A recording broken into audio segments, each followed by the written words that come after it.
اللهم صل على سيدنا محمد. آپ اندازہ لگائیے کہ حفاظ کرام نے کتنی محنت اور کاوشوں سے اس پروگرام کو سجایا ہے. تو یہ اپنے ان حفاظ کے لیے دعا کریں کہ اللہ رب العزت ان کو اور زیادہ ترقیات سے نوازے اور نیک کام کرنے میں ان لوگوں کو اور آگے بڑھنے کا موقع دے, اور دھیرے دھیرے انشاءاللہ یہ لوگ اور بڑے بڑے پروگرامات, بڑے بڑے دین کے کام کریں. اللہ سے آپ دعا کریں اللہ سب کو قبول فرمائے. جیسا کہ میں آپ کو بتاتا چلوں, آج کی ماشاءاللہ آج کے اس پروگرام کے لیے آپ نے صدارت کے لیے جس نام کا انتخاب کیا ہے ماشاءاللہ وہ بہت ہی شاندار باوقار صدارت فرما رہے ہیں جناب حافظ عبد الواحد صاحب. ماشاءاللہ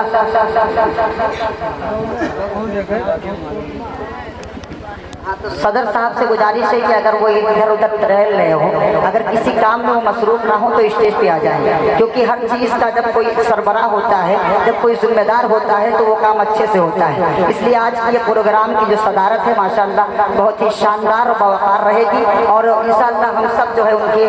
پیچھے چلنے والے لوگ رہیں گے. وہ انشاءاللہ ابھی تھوڑی دیر میں صدر صاحب اسٹیج پہ ہوں گے اور ہمیں بھی زیارت کرنے کا موقع ملے گا. اسی کے ساتھ ساتھ میرے دوستوں میں آپ کو بتاتا چلوں, آج کے اس پروگرام کی قیادت حافظ گلزار صاحب فرما رہے ہیں اور سرپرستی حضرت قاری ریحان صاحب دامت برکاتہ, وہ بھی ماشاءاللہ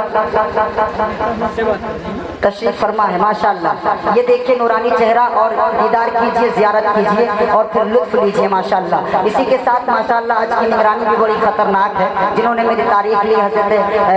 حافظ قاری محمد افضل صاحب ماشاءاللہ, وہ بہت ہی اچھے اور نیک دل انسان ہیں. اللہ رب العزت سے دعا ہے کہ اللہ ان سب کی ذمہ داری کو صحیح طرح نبھانے کی توفیق عطا فرمائے. حضرات سامعین, آپ نے فہرست دیکھ لیا, اشتہار میں نام پڑھ لیا, بینر آپ کے نظروں کے سامنے ہے, اب کچھ بتانے کی ضرورت نہیں ہے. آپ سب سمجھدار ہیں, عقل مند ہیں, ذہین سامعین ہیں, اب کچھ کہنے کی ضرورت انشاءاللہ نہیں پڑے گی. جیسا کہ آپ جانتے ہیں کہ پروگرام کے لیے کن چیزوں کی ضرورت ہوتی ہے, لیکن ادب کے دائرے میں انشاءاللہ آپ سنیں گے انشاءاللہ. اچھا کتنے لوگ ہیں جو سننا چاہتے ہیں, ذرا ایک بار کہیں سبحان اللہ. ایسے کہتے ہیں آپ, اگر آپ ایسے کہتے ہیں تو میں بھی ایسے بولنا جانتا ہوں. دوسرا, اگر آپ مجھے بدلنا چاہتے ہیں تو بھائی مائک آپریٹر صاحب مائک کو تھوڑا سا اور بدلیے, آواز دیجیے. میری طبیعت آپ دیکھ رہے ہیں میں کیسے بول رہا ہوں, آج چینجنگ لگ رہا ہے بھائی. جو لوگ مجھے پہلے سن چکے ہیں چینجنگ ہے نا, ہاں تو یہ تھوڑا سا آپ مائک کو صحیح کیجیے, کیونکہ آپ دیکھ رہے ہیں کہ میں کتنا پتلا دبلا انسان ہوں اور سردی زکام سے کافی پریشان ہوں, اس لیے مائک اچھا کیجیے ماشاءاللہ, اور دھیرے دھیرے میں انشاءاللہ آپ تک پہنچوں گا. یہ دیکھیں ماشاءاللہ بہت سمجھدار آپ ہیں, اور آپ کا مائک بھی لاجواب ہے ماشاءاللہ, بہت اچھا چلے گا. حضرات سامعین, جیسا کہ آپ جانتے ہیں پروگرام کی فضیلت سے میں بات کر رہا تھا اس وقت, آئیے وہی جہاں سے چھوڑا تھا وہیں لے چلتا ہوں. استاد محترم کا ایک شعر پڑھتا ہوں, حضرت مولانا امانت اللہ صاحب قاسمی دامت برکاتہ ملالیہ کا شعر جو میں اکثر پڑھا کرتا ہوں. اس نے لکھا کہ جس محفل پہ میرے نبی کی بات ہوتی ہے, جہاں سے میں دیکھوں گا کہ آپ کتنا اچھا سنیں گے انشاءاللہ, اور مجھے لگنا چاہیے کہ میں کہیں اور نہیں بلکہ سرزمین بربٹ پور میں ہوں, ایسا محسوس ہونا چاہیے. اہل اسٹیج تھوڑا سا ساتھ دے کہ جس محفل میں میرے نبی کی بات ہوتی ہے رم جھم رحمت کی برسات ہوتی ہے. آپ کو معلوم ہونا چاہیے کہ مصرع پورا ہو گیا, 2 مصرے ہو گئے نا, 2 مصرے شاعری سمجھ رہے ہیں آپ, تو کہہ دیجیے مچل کے سبحان اللہ. جس محفل میں میرے نبی کی بات ہوتی ہے اما رم جھم رحمت کی برسات ہوتی ہے. اور میرے دوستو, آپ نے یہ جو چند آدمیوں کو دیکھا, صرف یہی نہیں شاعر کیا بیان کرتا ہے کہ اس میں اور کون سی ذات ہوتی ہے, اللہ کی کون سی مخلوق ہوا کرتی ہے. انشاءاللہ یہ شعر آپ کو بتائے گا, اور مجھے یقین ہے کہ اگر شعر سچا ہوگا تو آپ کی دعائیں, آپ کی آواز میرے کانوں میں آئے گی انشاءاللہ کہ جس محفل میرے نبی کی بات ہوتی ہے رم جھم رحمت کی برسات ہوتی ہے. اور تنہا صرف انسان ہی نہیں ہوتا اس محفل میں, تنہا صرف انسان ہی نہیں ہوتا اس محفل میں, رحمت کے فرشتوں کی بھی یہاں بارات ہوتی ہے. تنہا صرف انسان ہی نہیں ہوتا اس محفل میں, رحمت کے فرشتوں کی بھی یہاں بارات ہوتی ہے. اور حضرات سامعین, یہ جو ہم آئے ہیں اتنی قربانیوں کے ساتھ, اپنے ٹھنڈک کے موسم میں گرم بستر کو چھوڑ کر, گرم چیزوں کو چھوڑ کر, گرم اور عیش و عشرت کی زندگی کو چھوڑ کر ہم جو قربانی دے رہے ہیں, اس پر ہمیں ملے گا کیا؟ شاعر یوں بیان کرتا ہے کہ جس محفل میں میرے نبی کی بات کر ہوتی ہے رم جھم رحمت کی برسات ہوتی ہے. تنہا صرف انسان ہی نہیں ہوتا اس محفل میں, رحمت کے فرشتوں کی بھی یہاں بارات ہوتی ہے، اور خاص کرم انعام خدا کا ہوتا ہے یارو، خاص کرم انعام خدا کا ہوتا ہے یارو، مومن کے لیے بخشش کی یہاں سوغات ہوتی ہے۔ جیسا کہ حدیث میں نے جو پڑھی تھی، اللہ کے نبی صلی اللہ علیہ وسلم نے فرمایا کہ جو اس محفل میں بیٹھتا ہے اللہ رب العزت اس کی مغفرت کر دیتے، اس میں کوئی شک نہیں۔ کیوں؟ کیونکہ اس آقا کا فرمان ہے کہ جس کی بات جھوٹی نہیں ہو سکتی، جس کی بات جھوٹی نہیں، آپ میرا ساتھ دیجیے، جس کی بات جھوٹی نہیں ہو سکتی، ہم سب کا یقین ہے۔ اور ماشاءاللہ تھوڑا سا بیدار ہو کے سنیں لگے کہ آپ دیکھیے ٹھنڈک کا موسم ہے اور کافی مزے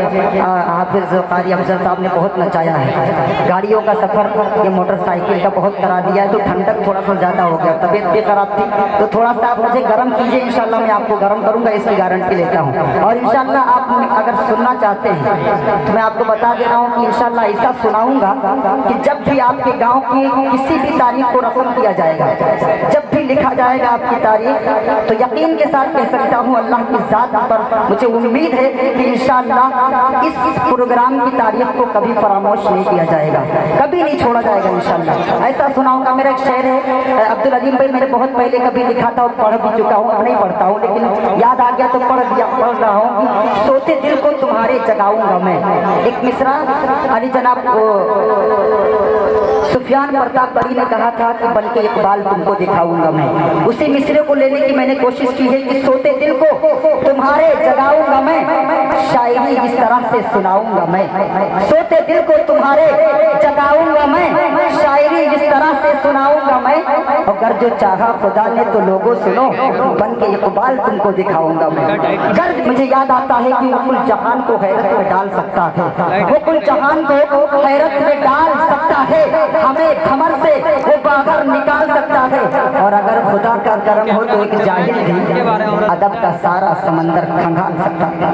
اگر خدا کا کرم ہو تو ایک جاہل بھی ادب کا سارا سمندر کھنگال سکتا ہے۔ حضرات محترم، تو جیسا کہ آپ جانتے ہیں، آپ کو بتانے کی ضرورت نہیں ہے کہ ہمارے اکابرین، ہمارے امی مجتہدین، ہمارے بڑے، ہمارے علماء جب کوئی محفل سجاتے ہیں تو اس کا آغاز قرآن مقدس سے کرتے ہیں، کیونکہ جہاں بھی میرے دوستوں قرآن مقدس کی تلاوت ہوتی ہے، یقین جانیے کہ وہ محفل کامیابی کی ضمانت بن جایا کرتی ہے، کیونکہ میرے دوستوں قرآن کے بارے میں علی جناب ڈاکٹر شمیم رامپوری نے کبھی کہا تھا کہ ہمارے واسطے بخشش کا ہر سامان لے آئے امام الانبیاء دنیا میں جب قرآن لے آئے۔ میرے دوستوں اسی کے ساتھ ساتھ علی جناب ڈاکٹر شمیم رامپوری کا ایک شعر مجھے اور یاد آ رہا ہے کہ وہ چمن میں نہ بہاروں میں مزہ ملتا ہے جو مدینے کے نظاروں میں مزہ ملتا ہے، اور لوگ بہلاتے ہیں دل گیت اور گانوں سے، مجھ کو قرآن کے پاروں میں مزہ ملتا ہے۔ تم قرآن پڑھتے چلے جاؤ، قرآن میں مزے میں کوئی تبدیلی نہیں ہونے والی، تو ایک بار قرآن پڑھے گا مزہ وہی ملے گا، دو بار پڑھے گا مزہ وہی ملے گا، تین بار پڑھے گا مزہ وہی ملے گا، چار بار پڑھے گا مزہ وہی ملے گا، تو 40 بار پڑھے گا